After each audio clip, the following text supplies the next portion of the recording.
Hello, Mary Muse here. Yes, even in the dark, I wanted to give you guys a little bit of an ambiance of candles and light and whatnot, make you feel all special and dandy.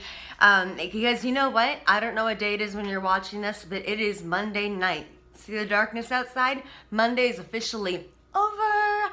And so I wanted to celebrate that with you guys because you know what? We made it. We were like just bemoaning this day coming throughout the entire weekend, but we made it. We survived it. We owned it like a boss.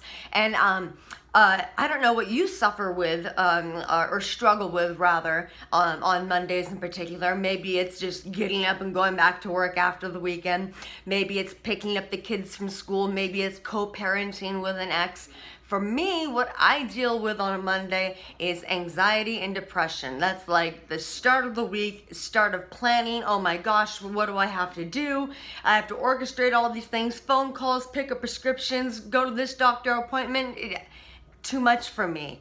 And so this is my little 1-2 sucker punch to anxiety and depression, even though it doesn't make much sense at first. It gets comical halfway through, I think, and then I think you'll enjoy it.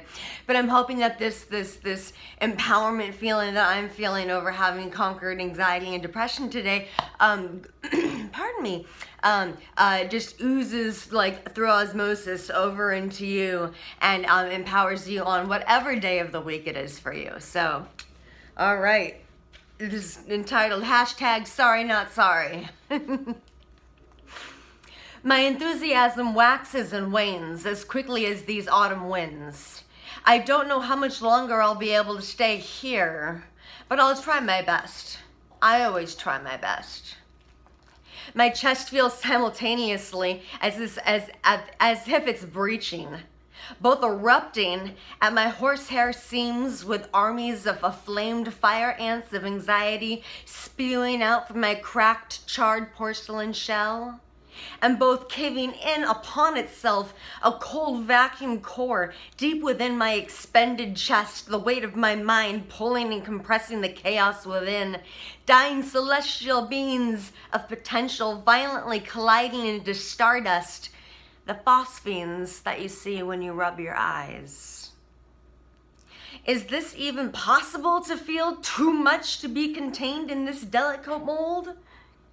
And at the same time, to feel too little to maintain my own gravitational force? How does anxiety and depression even coexist within a single entity? I mean, the studies say half the time opposites attract, right? But I never gave consent for this glorious threesome. Hell, it seems I'm the one that always has to walk the walk of shame every damn way too bright in the morning. Don't tell anyone. I've begun peeking into open wallets and kidnapping their dress shirts and ties as I stumble in my boots over bodies on my way out.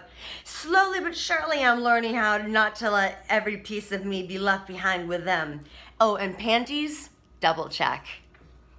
My thoughts are furiously spinning again, but before I can execute orders, the plug to my creativity bubble bath is pulled, and I watch my dirtied enthusiasm swirl in a mesmerizing clockwise ballet into its copper-plated PVC-lined dark drain. But who the hell am I kidding? Ha! Bubble baths and hygiene are not on my priority list at this junction of time. Can I get an amen for dry shampoo? Amen! Rereading what I've just typed up until this point. And it tells me right here to point. Even in my linguistics, my mental illness undulates between sunbursts of articulate descriptions that illustrate the scenes and figures made visible from my cerebral shadow globe when I close my eyes at night. Between suave, social, sarcastic conversation full of humor and dripping of enticing charisma, sweeter than honey. It's damn exhausting just to continue living. As if it's not just an automatic process. As if it's even easier than simultaneously patting your head and rubbing your belly. As if it's like remembering to make the kids lunch the night before. Forgot? Oh, no problem, because you're flexible. You just get up spontaneously and change your routine by getting up 15 minutes early, bright and perky. Well, you can multitask to your little heart's content, Shannon. With a successful education, the great career, with the perfect marriage, the great kids, let's throw in the Labrador Retriever for full effect's sake, huh? We just won't mention the countless bars of mommy candy that you swig down so fast and frequently, shrouded in secrecy that everything tasty, coated in everything unique, residual, metallic powder. But no need to talk about that right now. Because we're allowed to numb out if it's prescribed, am I right? and because you do make every PTA meeting. Oh, hell no. It isn't even a daily decision. It's a moment-by-moment commitment I've had to learn firsthand to be true.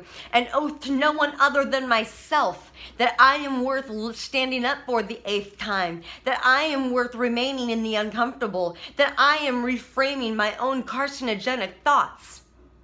So dear anxiety, sweetheart depression, babes, if this is what you're so damn hungry for, in this piece of woman, if you're so damn determined to squat in the confines of my mind and to try and seduce me with your so often convincing lies, well, I'm stronger today than I was yesterday, and tomorrow I'll be stronger still.